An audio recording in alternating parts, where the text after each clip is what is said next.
Ako si Roy, isang guro, magtatato, minsan tindero.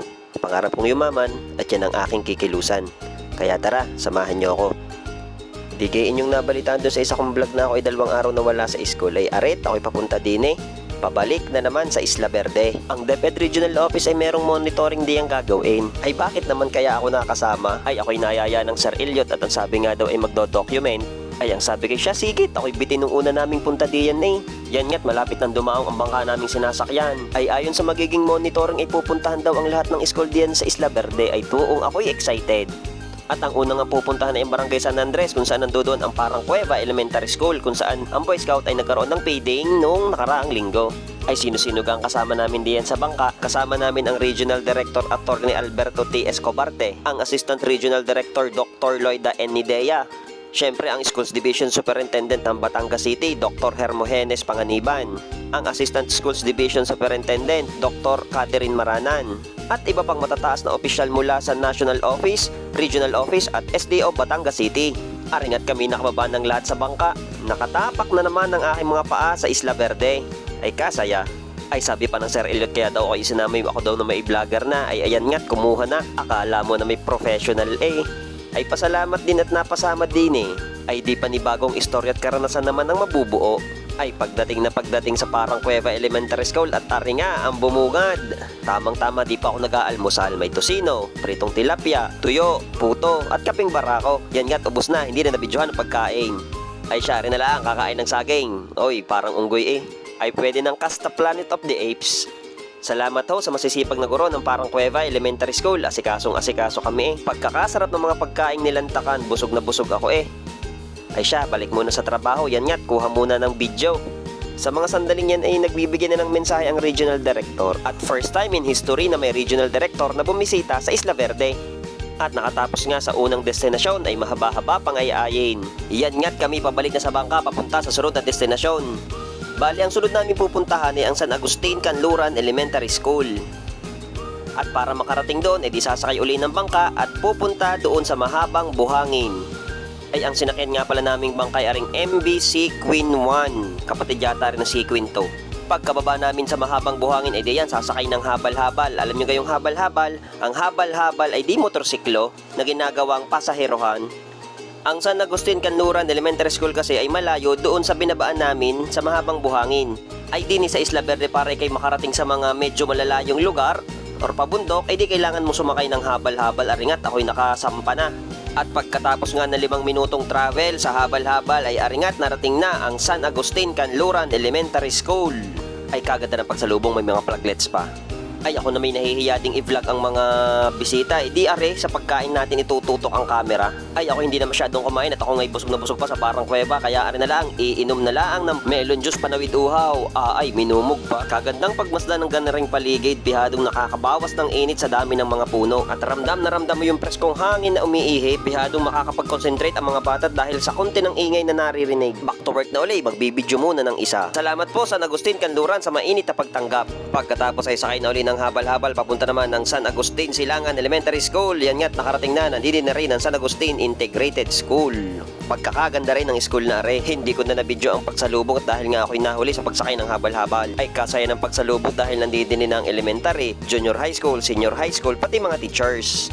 Hindi na ako masyadong nakapag-video diyan at nalobat ang cellphone. Yan, sa mga sandaling yan nabuhay na uli ang cellphone at ako'y nakapag-charge. Kami galing diyan sa San Agapito Elementary School. At sakay na nga uli, papunta naman sa San Agapito National High School. Yan ipahapon na nung kami makarating diyan sa paaralang iyan. Yan na nga, ang mga bata at kami sinalubong ng sayaw kalabarson. Ako'y mapapaindak Salamat rin po sa mainit na pagtanggap sa Regional Monitoring Team. Siya ay magbibidyo muna uli habang naimik ang Assistant Regional Director. Ay nakakatuwa din naman palang mapasama sa ganaring monitoring at kahit naman ako'y sabit lamang ay meron din pala akong matatanggap na token of appreciation. Ay nakatanggap ako ng suman, champoy at pakaskas. Yan nga't nakatapak na sa buhanginan ng Batang Aplaya. At din nga tumuloy ang aming team sa The Surface Interval Resort. Ay pagkakaganda. Ako'y hangang-hanga At kung kayo mapapagawi nga din sa Isla Verde, wag niyong kalimutang pumunta din sa The Surface Interval. Yan na nga, tumubog na ang bata. Kala mo na may di nakakaligo ng dagat Syempre kukuhaan din natin ng video ang monitoring team. Enjoy na enjoy ang bawat isa. Ay di pagkagaling sa liguan ay di kakain at nagutom sa pagtubog sa dagat. Ay kasasarap din ang pagkain may pugita, may inihaw na isda, may sinigang na baboy, mayroong saging at saka pakwan. Lahat ng yon ay di aking tinikman. Paspas kala mo'y mauubusan. Ay inom ng tubig, baka mabulunan. Ay aringahot, said na ang laman ng pinggan. Parang pwede nang kahit hindi hugasan. Ayos, solve, salamat po. Sa District 10 family sa pangunguna ni District Supervisor Dr. Nieves Montalvo. Pagkatapos ng dinner ay di aringat nagkaroon na ng socialization night ay di nagkaroon ng mga presentation ang bawat school ng Isla Verde. Nakakatuwa din naman kagagalingan sumayaw. Ito nga po't day 2, sakay na uli ng habal-habal papunta naman sa aming sunod na school na pupuntahan, ang Parang Elementary School. Ay sa aking 9 na taon sa DepEd, nga ngayon ko lang narinig aring Parang Elementary School. Akala ko'y parang kuweba lamang, yung pala'y may parang pa. Kita nyo naman ang dinadaan ng karsada, minsan ay may biyak, minsan ay may lubak, pero tuloy lamang para nga makita ang sitwasyon ng mga taga dito. Yan nga hot, narating na namin ang Parang Elementary School. Nakakatuwa din naman mga bata din kababait. Ay ako'y hanga nga sa mga gurong taga din ay hindi biro ang sinasaba ng paglalakbay araw-araw, pabalik at papunta sa paaralan. Ay nakakatuwa din naman tanungin ng mga bata sabi din anong gusto mo paglaki? Isang bata ang sabi gusto daw niya maging si Cardo. Ay di gusto maging pulis. Ay nauhaw na nga ang taga-video aringat, uminom na ng buko juice. Ay kasasarap ng buko juice din fresh na fresh. Ay sa mga sandaling yan ay tutungo na kami sa huling school na aming pupuntahan, ang San Antonio National High School. Ay ang isip ko nga kung ako'y maglalakad din mag-isa ay pihadong ako'y maliligaw. Kaya hangang-hanga ako sa mga driver ng habal-habal din sa Isla Verde. Tuong alam na alam ang pasikot-sikot. Kahit walang Waze, kahit walang Google Map, alam kung saan susuot. Aringahot, narating na ang hapagkainan ay hindi pala ang San Antonio National High School. Akala ko'y pistahan ng aming napuntahan ay pagkakadaming pagkain. Tuwan-tuwa ang sabit na videographer aringa at buko juice na naman ang inumpisahan. Palibhasa sa bayan ay 20 per baso ay dine, anli. Sa mga oras na nitapos na ako kumain ng kanin, aringat nilantakan ang prutas. Akala mo na may healthy living Yan nga't may pakwan, may mangga at may melon. Yan nga't paalis na, pabalik na sa interval. Para mai-ready na ang gamit, pabalik ng Batangas City. Ako'y humahanga sa mga guro na matagal na nagtuturo dito sa Isla Verde. Kahit na mahirap ang kuryente, ang tubig, at daloy ng komunikasyon, ay patuloy pa rin silang naglilingkod para sa mga bata ng Isla Verde.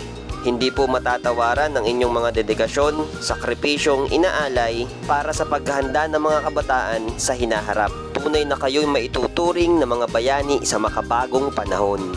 Yan nga't sasampa na ng bangka para makabalik na sa Batangas City. MBC Queen 1, salamat po sa mga crew nito. Ang pagtigil ko ng 2 araw sa Isla Verde ay nakita ko yung sitwasyon ng mga guro, yung bawat ahon at lusong, pagsakay sa bangka pag may daluyong, pagsakay sa habal-habal na magdadala sa kanila sa kanilang destinasyon. Kaya tas noong pagsaludo sa inyong dedikasyon. At sa mga bata ng Isla Verde, tuloy lang sa pag-abot ng mga pangarap. Malayo man ang paglalakad, yan ay magiging tulay nyo sa mga tagumpay sa hinaharap. Kaya huwag kayong titigil, tuloy-tuloy lang. Aringahot, nakarating na ang aming team sa pangpang ng Ilihan. Salamat po sa itaas sa biyahe naming ligtas. Ay kung ako'y tatanungin kung babalik ulit ng isla, ay gusto ko uling bumalik. At tunay na ang dalampasigan ng Isla Verde ay kaibig-ibig.